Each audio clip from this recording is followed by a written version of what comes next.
Hello viewers, welcome to all. Welcome to another class. నా పేరు మహేందర్ రెడ్డి. నేను తాండూర్ ప్రభుత్వ డిగ్రీ కళాశాలలో అర్థశాస్త్ర అధ్యాపకునిగా పనిచేస్తున్నాను. ఇన్ ది లాస్ట్ వీడియోలో మనము ఆర్థికాభివృద్ధిని లెక్కించే సూచికల గురించి మనం చదువుకున్నాం. ముఖ్యంగా వాస్తవిక జాతీయోత్పత్తి, వాస్తవిక తలసరి ఆదాయము, అదేవిధంగా భౌతిక జీవన ప్రమాణ సూచి మరియు మానవాభివృద్ధి సూచికల గురించి లాస్ట్ క్లాస్లో మనం డిస్కస్ చేయటం అనేటువంటి జరిగింది.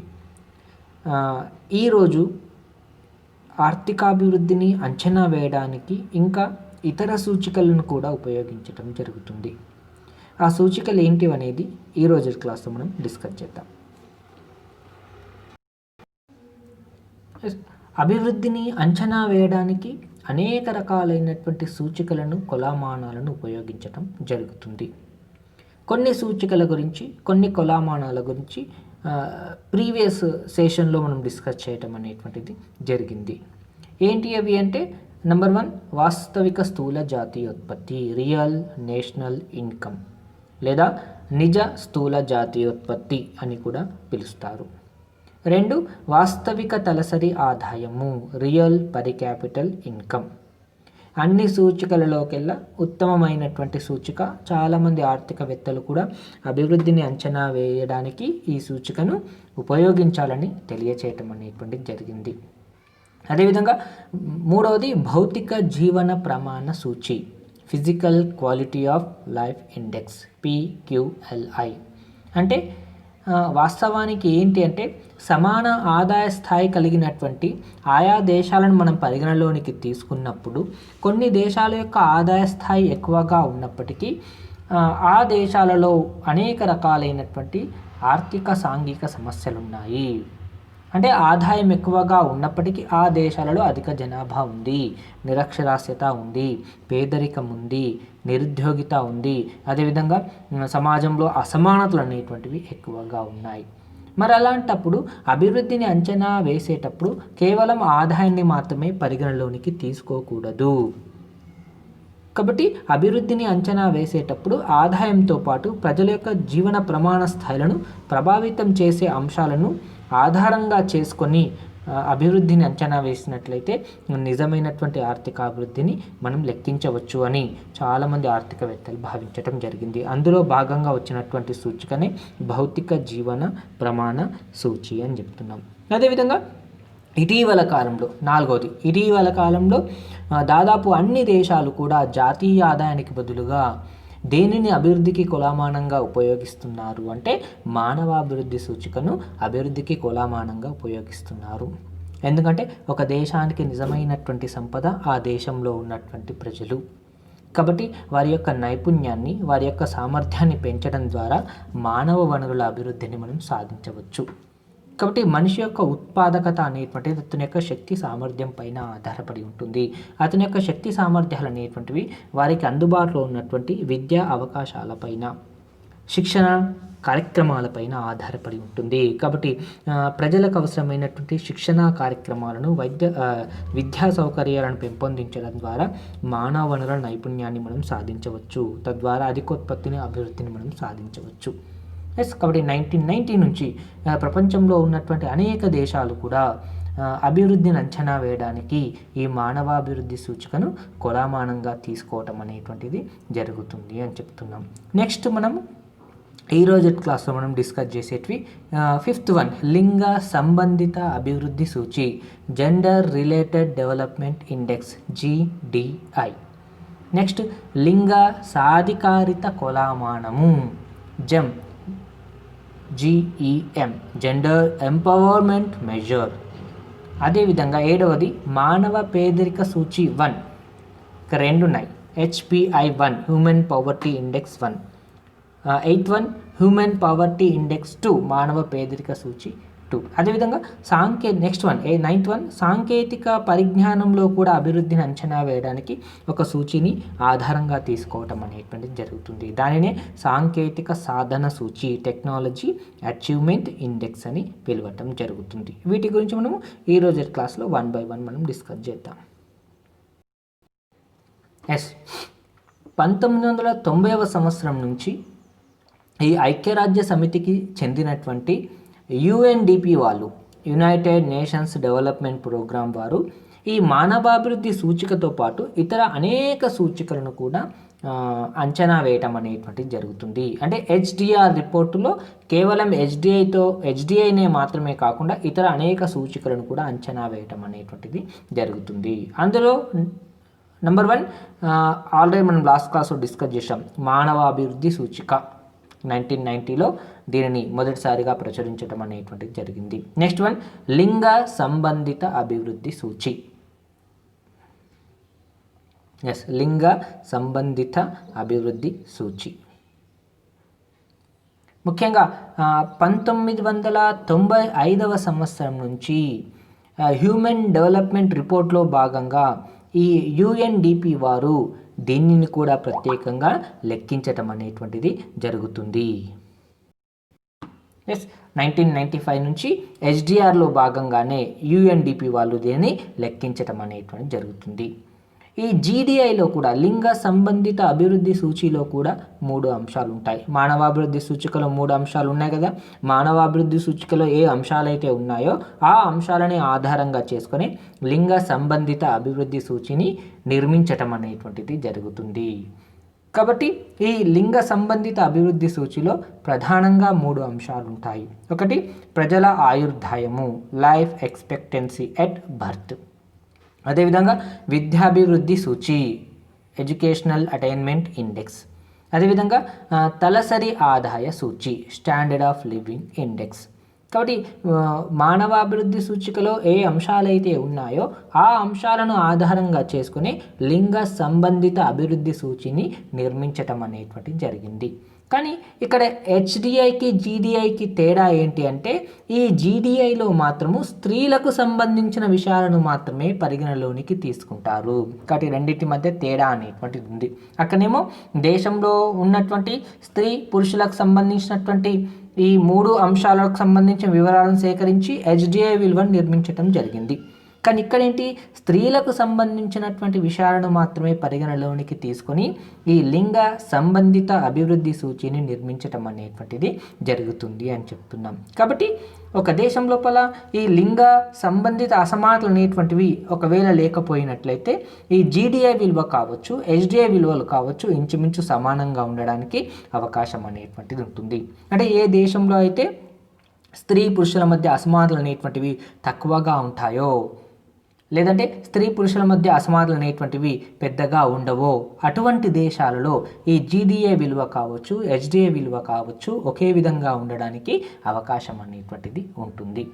ఒకవేళ స్త్రీ పురుషుల మధ్య వ్యత్యాసాలు అనేటువంటివి ఎక్కువగా ఉన్నట్లయితే అప్పుడు జీడిఐ విలువ హెచ్డిఐ విలువ కంటే తక్కువగా ఉండడానికి అవకాశం అనేటువంటిది ఉంటుంది. అంటే ఆ దేశంలో స్త్రీ పురుషుల మధ్య అసమానతలు అనేటువంటివి ఎక్కువగా ఉన్నాయి. ఎక్కువగా ఉన్నప్పుడు జీడిఐ విలువ చాలా తక్కువగా ఉంటుంది అని మనం చెప్పడానికి అవకాశం అనేటువంటిది ఉంటుంది. జనరల్గా మనం చూసినట్లయితే ప్రపంచంలోని చాలా దేశాలలో కూడా స్త్రీ పురుషుల మధ్య ఈ లింగ భేదం అనేటువంటిది ఎక్కువగా ఉంది.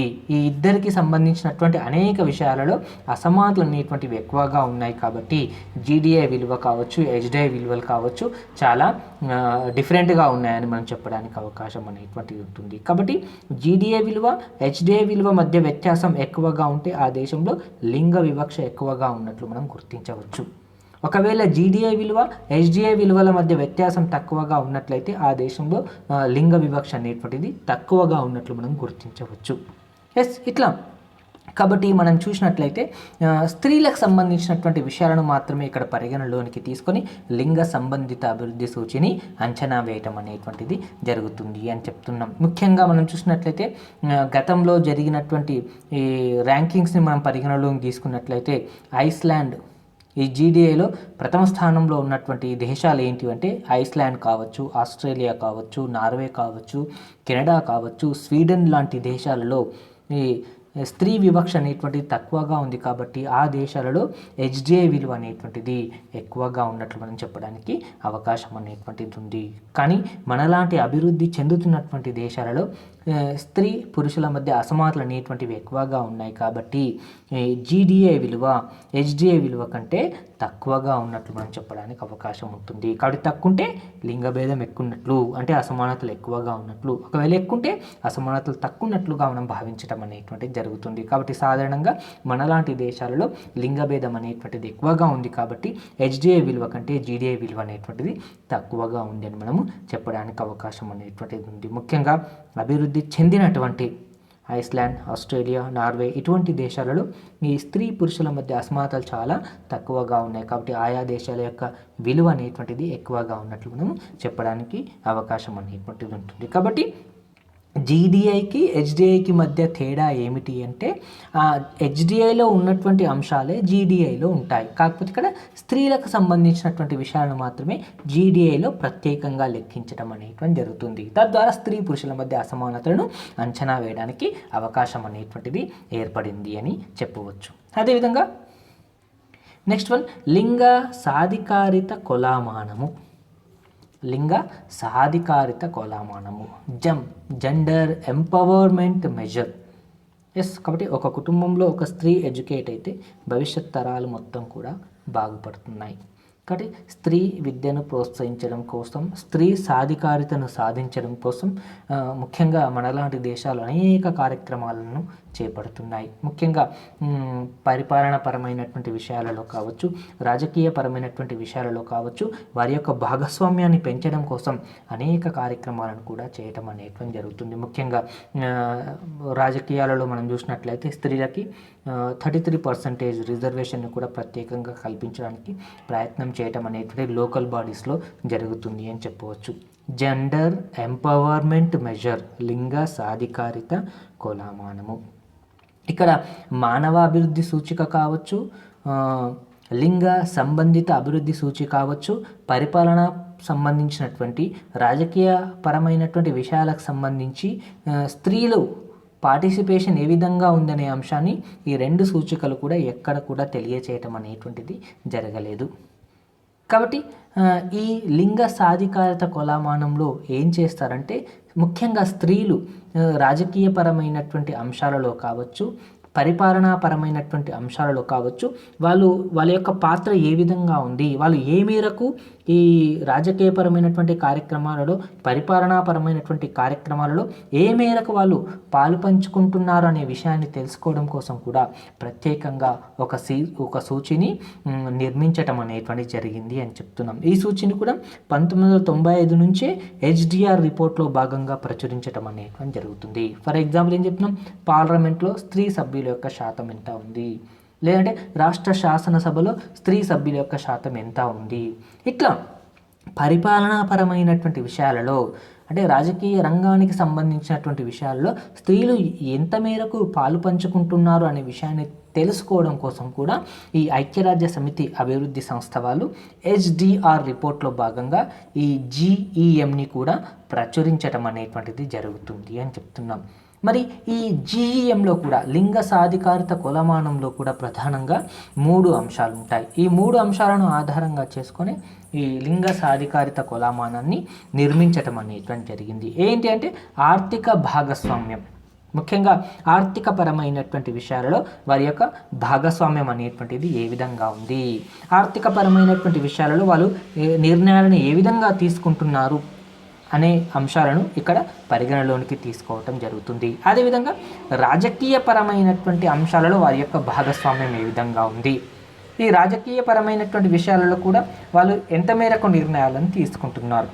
అదేవిధంగా ఆర్థిక వనరులపైన వారికి ఉన్నటువంటి ఆధిక్యత, ముఖ్యంగా స్త్రీలు పరిపాలనాపరమైనటువంటి విషయాలలో, ఆర్థికపరమైనటువంటి విషయాలలో ఎంత మేరకు వాళ్ళు పాలు పంచుకుంటున్నారు అనే విషయాన్ని తెలుసుకోవడం కోసమే ఈ లింగ సాధికారత కొలమానాన్ని తీసుకొని రావటం అనేటువంటిది జరిగింది అని చెప్తున్నాం.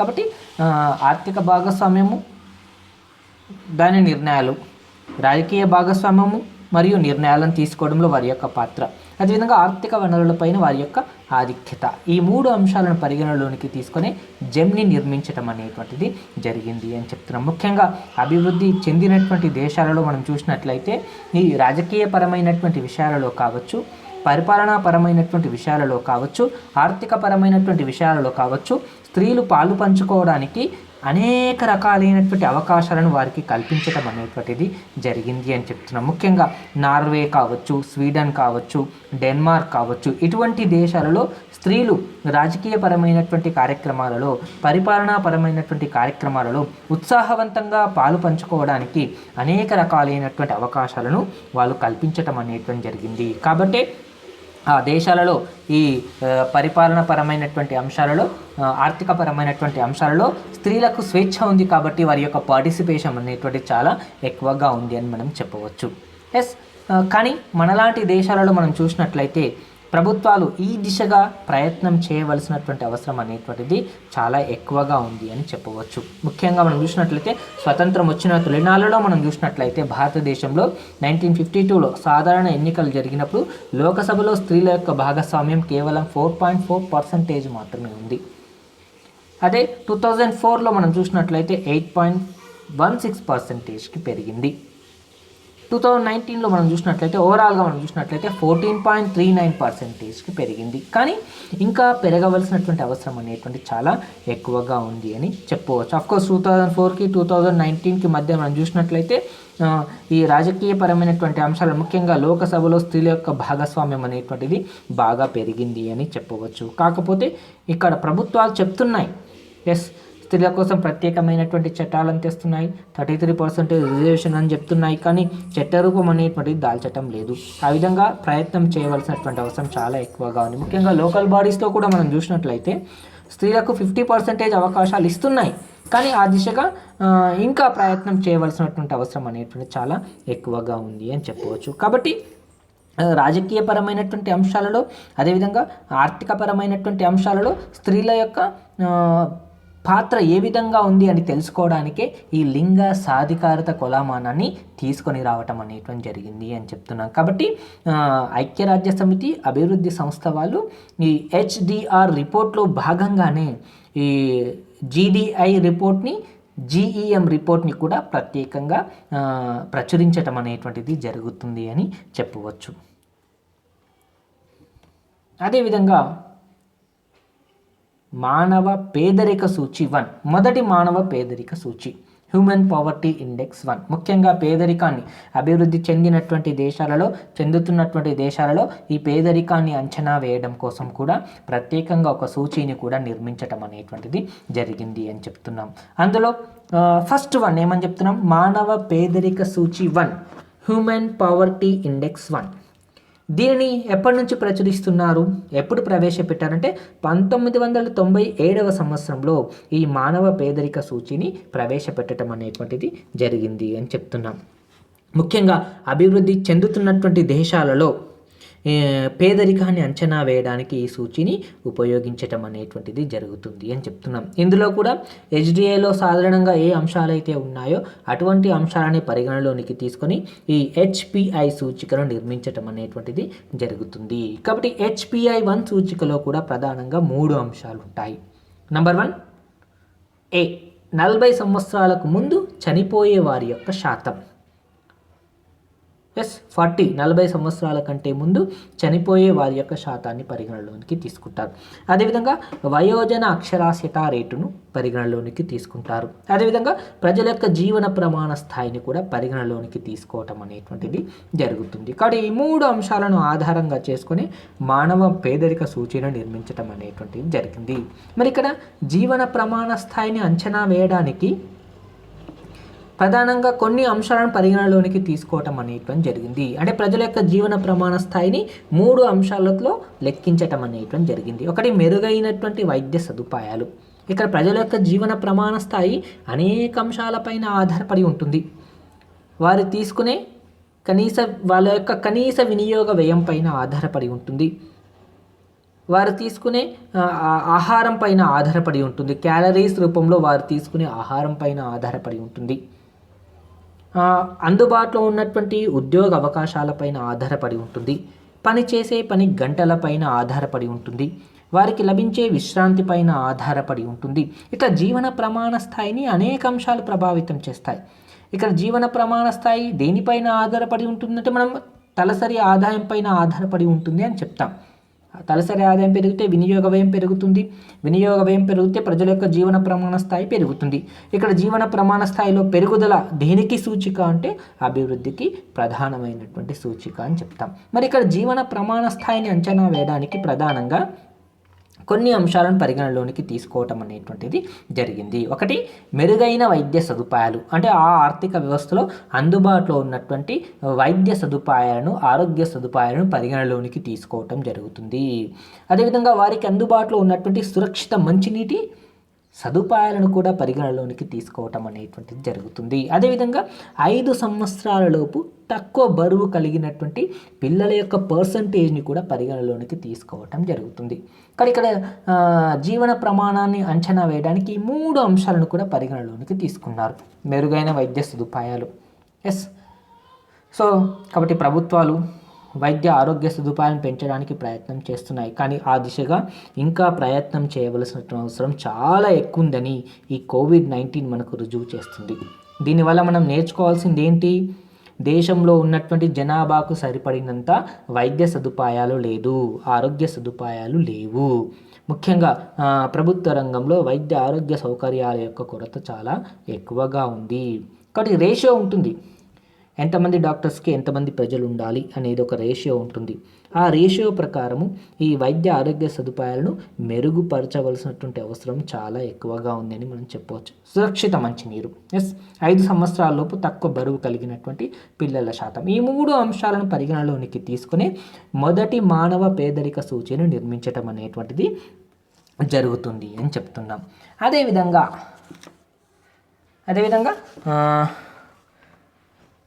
HPI-2 రెండవ మానవ పేదరిక సూచి, HPI-2 మానవ పేదరిక సూచి 2, హ్యూమన్ పావర్టీ ఇండెక్స్ 2. దీనిని ఎప్పుడు ప్రవేశపెట్టారు? జస్ట్ 1 year తర్వాత 1998లో దీనిని ప్రవేశపెట్టడం అనేటువంటిది జరిగింది అని చెప్తున్నాం. ముఖ్యంగా 1998లో ఈ HPI-2ను ప్రవేశపెట్టిన తర్వాత, రెండవ మానవ పేదరిక సూచిని ప్రవేశపెట్టిన తర్వాత, ఈ మొదటి మానవ పేదరిక సూచి ఏదైతే ఉందో దానిని వెనకబడిన దేశాలకు వర్తింపజేయటం అనేటువంటిది జరిగింది. అంటే ప్రజెంట్ HPI-1ని వెనకబడినటువంటి దేశాలలో పేదరికాన్ని అంచనా వేయడానికి ఉపయోగించటం అనేటువంటిది జరుగుతుంది అని చెప్తున్నాం. ఇందులో ప్రధానంగా 4 అంశాలు ఉంటాయి. 4 అంశాలను పరిగణలోనికి తీసుకొని మానవ పేదరిక సూచిని నిర్మించటం అనేటువంటిది జరిగింది, రెండవ మానవ పేదరిక సూచి. అందులో నెంబర్ 1 ఏంటి?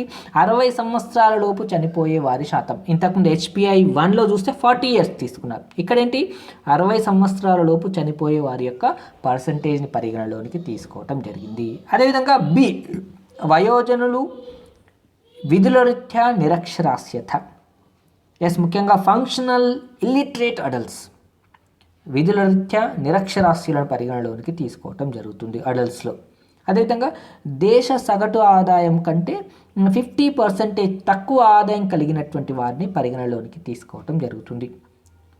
కాబట్టి దేశ సగటు ఆదాయం కంటే 50% తక్కువగా ఆదాయం కలిగి ఉన్నటువంటి వారి యొక్క పర్సంటేజ్ని తీసుకోవటం జరుగుతుంది.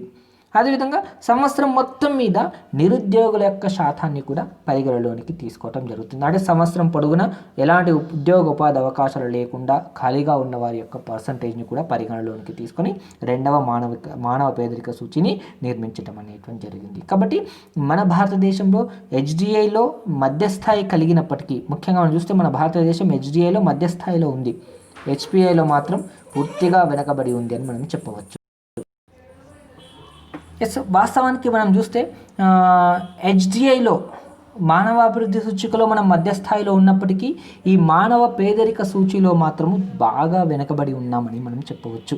గతంలో జరిగినటువంటి రిపోర్ట్స్ని మనం పరిగణలోనికి తీసుకుంటే ఒక 108 దేశాలు మనం పరిగణలోనికి తీసుకుంటే మన భారతదేశం 62వ స్థానంలో ఉంది మానవ పేదరిక సూచిలో.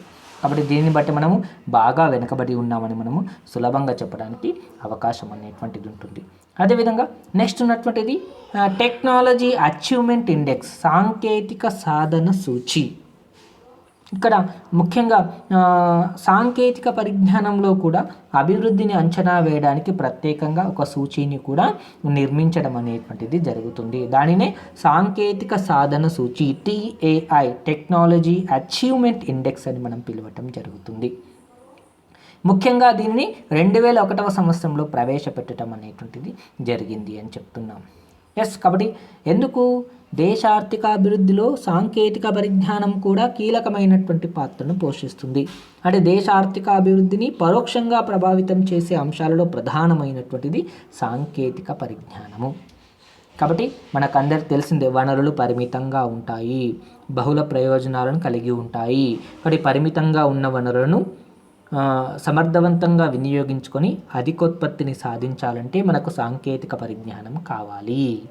కాబట్టి ఈనాడు అన్ని దేశాలు కూడా ఈ సాంకేతిక పరిజ్ఞానాన్ని పెంచుకోవడానికి ఎక్కువగా ప్రయత్నం చేస్తున్నాయి. కొత్త పరిశోధనల కోసం, కొత్త ప్రాజెక్టుల కోసం సమ్ క్రోర్స్ ఆఫ్ రూపీస్ ఖర్చు చేయడానికి కూడా వెనక అడుగు వేయటం అనేటువంటిది జరగట్లేదు. కాబట్టి టెక్నాలజీ అచీవ్మెంట్ ఇండెక్స్ సాంకేతిక పరిజ్ఞానంలో అభివృద్ధిని తెలుసుకోవడం కోసం, ముఖ్యంగా ఒక దేశం సృష్టించే దానిని విస్తరింపజేసే సాంకేతిక పరిజ్ఞానాన్ని తెలుసుకోవడం కోసమే ఈ సాంకేతిక సాధన సూచిని ప్రవేశపెట్టడం అనేటువంటి జరిగింది. మరి ఈ సాంకేతిక సాధన సూచిలో కూడా ప్రధానంగా ఈ 4 అంశాలు కూడా ఉంటాయి. అందులో నెంబర్ 1 ఏమని చెప్తున్నాం? సాంకేతిక పరిజ్ఞానం సృష్టించటం. అంటే కొత్త సాంకేతిక పరిజ్ఞానాన్ని సృష్టించడానికి ఎటువంటి కార్యక్రమాలను చేపట్టడం జరుగుతుంది. అదేవిధంగా నవకల్పనలను ప్రవేశపెట్టడం, విస్తరింపచేయటం. ఏంటి నవకల్పన అంటే? ఉత్పత్తిలో నూతన పద్ధతులను ప్రవేశపెట్టడాన్ని నవకల్పన అని పిలవటం జరుగుతుంది. అంటే కొత్త ఉత్పత్తి పద్ధతులు కావచ్చు, కొత్త వస్తువులను కనుగొనడం కావచ్చు, కొత్త మార్కెట్లను కనుగొనడం కావచ్చు, లేదా ఉత్పత్తి తరహాలో మార్పులు చేయడం కావచ్చు. కాబట్టి నవకల్పనలను విస్తరింపచేయడం ద్వారా ఇన్నోవేషన్స్. అదేవిధంగా పాత సాంకేతిక పరిజ్ఞానాన్ని అందరికీ అందించటం. ఇదివరకే అందుబాటులో ఉన్నటువంటి సాంకేతిక పరిజ్ఞానాన్ని అందరికీ అందుబాటులోని తీసుకొని రావటం. అదేవిధంగా మానవ నైపుణ్యాలను అభివృద్ధి చేయటం. కాబట్టి దేశం యొక్క ఉత్పాదకత అనేటువంటిది మానవ వనరుల నైపుణ్యంపై ఆధారపడి ఉంటుంది. మరి మానవ వనరుల నైపుణ్యాన్ని అభివృద్ధి చేయడం కోసం ఈ మానవ వనరుల నైపుణ్యం ఎట్లా పెరుగుతుంది? మనం చెప్పినాం ఇంతకుముందే. ఎట్లా పెరుగుతుంది? విద్య, వారికి అవసరమైనటువంటి విద్యా సౌకర్యాలను కల్పించడం ద్వారా, శిక్షణా సౌకర్యాలను కల్పించడం ద్వారా ఈ మానవ నైపుణ్యాలను అభివృద్ధి చేయడానికి అవకాశం అనేటువంటిది ఉంటుంది. కాబట్టి ఈ టెక్నాలజీ అచీవ్మెంట్ ఇండెక్స్లో ప్రధానంగా ఈ 4 అంశాలు కూడా ఉంటాయి. సాంకేతిక పరిజ్ఞానాన్ని సృష్టించటం, నవకల్పనలను విస్తరింపచేయటం ద్వారా, పాత సాంకేతిక పరిజ్ఞానాన్ని అందరికీ అందించడం ద్వారా, మానవ నైపుణ్యాలను అభివృద్ధి చేయటం ద్వారా ఈ 4 అంశాలకు సంబంధించిన వివరాలను సేకరించే ఈ సాంకేతిక సాధన సూచిని నిర్మించటం అనేటువంటిది జరుగుతుంది. కాబట్టి సాంకేతిక పరిజ్ఞానాన్ని అభివృద్ధి చేయడం కోసం, సాంకేతిక పరిజ్ఞానంలో ప్రగతిని లెక్కించడం కోసమే ఈ TAI సూచిని 2001 నుంచి ప్రవేశపెట్టడం అనేటువంటిది జరిగింది అని చెప్తున్నాం. ఇవి ఆర్థిక అభివృద్ధిని అంచనా వేయడానికి ఉపయోగిస్తున్నటువంటి ప్రధానమైనటువంటి సూచికలు లేదా కొలమానాలని కూడా చెప్పవచ్చు. ఇంకా అనేక రకాలైనటువంటి ఇతర సూచికలు కూడా ఉన్నాయండి. అందులో మనం చూసినట్లయితే గ్రీన్ ఇండెక్స్ కొన్ని ఉన్నాయి. జస్ట్ మీరు నోట్ చేసుకోండి వ్యూయర్స్. ఇవి ఎప్పుడైనా కాంపిటేటివ్ పర్పస్లో ఎక్కడైనా అడగడానికి అవకాశం ఉంటుంది. కాబట్టి నేను చిన్నగా ఎక్స్ప్లెయిన్ చేస్తుంటాను, జస్ట్ మీరు నోట్ చేసుకోండి. ఓకే. గ్రీన్ ఇండెక్స్ ముఖ్యంగా ప్రపంచ బ్యాంక్ యొక్క పర్యావరణ సంస్థ సస్టైనబుల్ డెవలప్మెంట్ కొనసాగించదగిన అభివృద్ధి విభాగం వాళ్ళు దీనిని అభివృద్ధి చేయటం అనేటువంటిది జరిగింది అని చెప్తున్నాం. ముఖ్యంగా ఇందులో ప్రధానంగా ఏ అంశాలు ఉంటాయంటే ఉత్పత్తి చేసిన ఆస్తులు అంటే ఏమేమి ఉంటాయి? యంత్ర పరికరాలు కావచ్చు, కర్మాగారాలు కావచ్చు, రోడ్స్ కావచ్చు. గ్రీన్ ఇండెక్స్లో భాగంగా ఉత్పత్తి చేసినటువంటి ఆస్తుల యొక్క వివరాలు ఉంటాయి. యంత్రాలు, కర్మాగారాలు, రోడ్స్. నెంబర్ 2 సహజ వనరులు. అందుబాటులో ఉన్నటువంటి సహజ వనరులు అంటే భూమి కావచ్చు, నీరు కావచ్చు, ఖనిజ సంపద కావచ్చు, ఎట్సెట్రా కావచ్చు. అదేవిధంగా మానవ వనరులు అంటే విద్యాస్థాయి కావచ్చు, వారి యొక్క నైపుణ్యం కావచ్చు, మొదలగు అంశాలు అనేటువంటివి ఈ గ్రీన్ ఇండెక్స్లో ఉంటాయి. కాబట్టి గ్రీన్ ఇండెక్స్లో 3 అంశాలు ఉంటాయి. 1 ఉత్పత్తి చేసిన ఆస్తులు ఉంటాయి, 2 సహజ వనరులు ఉంటాయి, 3 మానవ వనరులు ఉంటాయి. వీటిని ఆధారంగా చేసుకొని గ్రీన్ ఇండెక్స్ని అంచనా వేయటం అనేటువంటి జరుగుతుంది. ముఖ్యంగా 192 దేశాలను పరిగణలో తీసుకున్నట్లయితే ఇండియా క్రింది స్థాయి నుంచి 20వ స్థానంలో ఉంది. 182 అంటే మనం 162 పూర కింది స్థాయిలో ఉన్నాం. ఆస్ట్రేలియాని మనం ఈ పాత ప్రొజెక్షన్స్ ప్రకారం ఫస్ట్ ప్లేస్లో, ఈ గ్రీన్ ఇండెక్స్లో ఫస్ట్ ప్లేస్లో ఉంది. కాబట్టి ప్రపంచ బ్యాంకుకు సంబంధించినటువంటి పర్యావరణ సంస్థ వాళ్ళు, కొనసాగించదగిన అభివృద్ధి విభాగం వారు, సస్టైనబుల్ డెవలప్మెంట్ వాళ్ళు దీనిని అభివృద్ధి చేయటం అనేటువంటిది జరిగింది అని చెప్తున్నాం. అదేవిధంగా ఇంకొక సూచి కూడా ఉంది, ఎకనామిక్ డెవలప్మెంట్ ఇండెక్స్, ఆర్థికాభివృద్ధి సూచి. ముఖ్యంగా భారతదేశానికి చెందినటువంటి national council of applied economics research వాళ్ళు, ఆచరణాత్మక పరిశోధనపై ఆర్థిక సంస్థ NCAER వాళ్ళు EDI ఆర్థిక అభివృద్ధి సూచికను, ఎకనామిక్ డెవలప్మెంట్ ఇండెక్స్ని అభివృద్ధి చేయటం అనేటువంటి జరిగింది. ఇందులో ప్రధానంగా 3 అంశాలు ఉంటాయి. 1 విద్యాస్థాయి సూచిక, 2 ఆరోగ్యాభివృద్ధి సూచిక. అంటే ఇందులో ఇన్ఫాంట్ మోర్టాలిటీ రేట్, పిల్లల మరణాల రేటు, మొత్తం జనన రేటు మరియు నికర జనన రేటు మొదలైన అంశాలన్నింటిని కూడా పరిగణలోనికి తీసుకోవటం అనేటువంటిది జరుగుతుంది. అదేవిధంగా తలసరి స్థూల జాతీయోత్పత్తి 3వది. నంబర్ 1 విద్యాస్థాయి సూచిక, నంబర్ 2 ఆరోగ్యాభివృద్ధి సూచిక, నంబర్ 3 తలసరి స్థూల జాతీయోత్పత్తి సూచిక. ఈ 3 అంశాలను కలిపి national council of applied economic research వారు NCAER వాళ్ళు ఈ EDI ఎకనామిక్ డెవలప్మెంట్ ఇండెక్స్ ఆర్థికాభివృద్ధి సూచికను తయారు చేయటం అనేటువంటిది జరిగింది అని చెప్తున్నాం. అదేవిధంగా ముఖ్యంగా ఇంకా చూసినట్లయితే ఇంకొక సూచిక కూడా ఉంది, సోషల్ ప్రోగ్రెస్ ఇండికేటర్ SPI. సాంఘిక అభివృద్ధిని అంచనా వేయడానికి కూడా ప్రత్యేకంగా ఒక సూచన నిర్మించడం అనేటువంటి జరిగింది. దానిని సోషల్ ప్రోగ్రెస్ ఇండికేటర్స్ SPI అని పిలుస్తారు. ఈ సూచీలో కూడా ప్రధానంగా 3 అంశాలు ఉంటాయి. ఏంటి అవి అంటే దీర్ఘకాలవంతమైన జీవితం, ప్రజల యొక్క జీవితకాలంని పరిగణలోనికి తీసుకుంటారు. ప్రైవేటు వస్తువుల వినియోగాన్ని పరిగణలోనికి తీసుకుంటారు. అదేవిధంగా 3 పరిశుభ్ర నీరు, సురక్షిత మంచినీరును, అదేవిధంగా సురక్షిత రవాణా లాంటి ప్రభుత్వ వస్తువులు, ప్రభుత్వానికి సంబంధించినటువంటి సురక్షిత రక్షిత మంచినీరు, సురక్షిత రవాణా లాంటి ప్రభుత్వ వస్తువులు పొందగలిగే పరిస్థితిని కూడా ఇక్కడ పరిగణలోనికి తీసుకుంటారు. ఎందుకంటే పేదవారికి వీటిని ఉపయోగించే శక్తి సామర్థ్యాలు తక్కువ ఉంటాయి ప్రైవేట్లో. కాబట్టి దీర్ఘకాలవంతమైన జీవనము, ప్రైవేట్ వస్తువుల వినియోగము, త్రాగడానికి అందుబాటులో ఉన్నటువంటి సురక్షిత మంచినీరు, రవాణా లాంటి ప్రభుత్వ వస్తువులు పొందగలిగే స్థితిని పరిగణలోనికి తీసుకొని ఈ సూచన నిర్మించడం అనేటువంటిది జరుగుతుంది. దాన్ని సోషల్ ప్రోగ్రెస్ ఇండికేటర్, సాంఘిక అభివృద్ధి సూచిక అని పిలుస్తాం. అదేవిధంగా ఇంకా మనం చూసినట్లయితే ముఖ్యంగా పేదరికాన్ని నిర్మూలించడం కోసం ఐక్యరాజ్య సమితికి సంబంధించినటువంటి వాళ్ళు ఒక సమావేశాన్ని నిర్ణయించడం అనేటువంటి జరిగింది. అందులో భాగంగా ప్రపంచ దేశాల నుంచి పేదరికాన్ని అంతమొందించాలి, పేదరికాన్ని తగ్గించాలని ప్రపంచ దేశాలన్నీ కూడా మిలీనియం అభివృద్ధి లక్ష్యాలను నిర్ణయించుకోవటం అనేటువంటిది జరిగింది. Millennium development goals. ముఖ్యంగా జోహన్నెస్బర్గ్లో 189 దేశాలు ఈ మిలీనియం సమ్మిట్లో 2000 సంవత్సరంలో నిర్వహించటం అనేటువంటిది జరిగింది.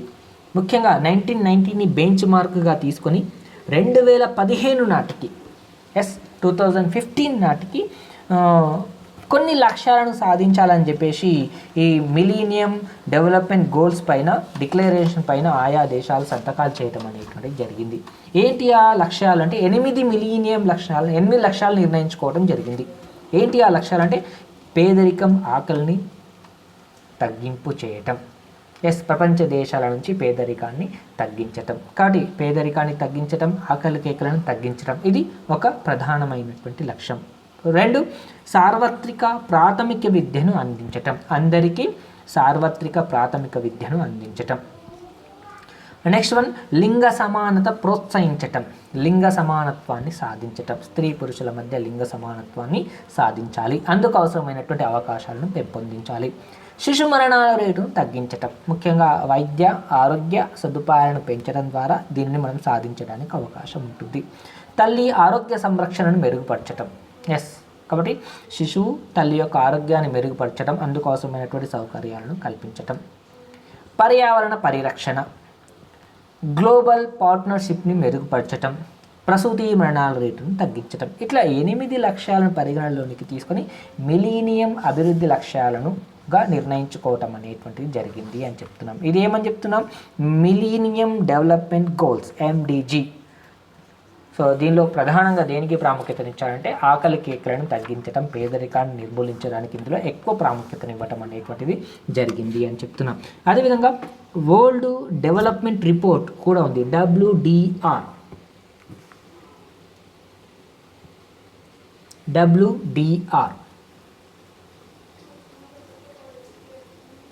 World development report.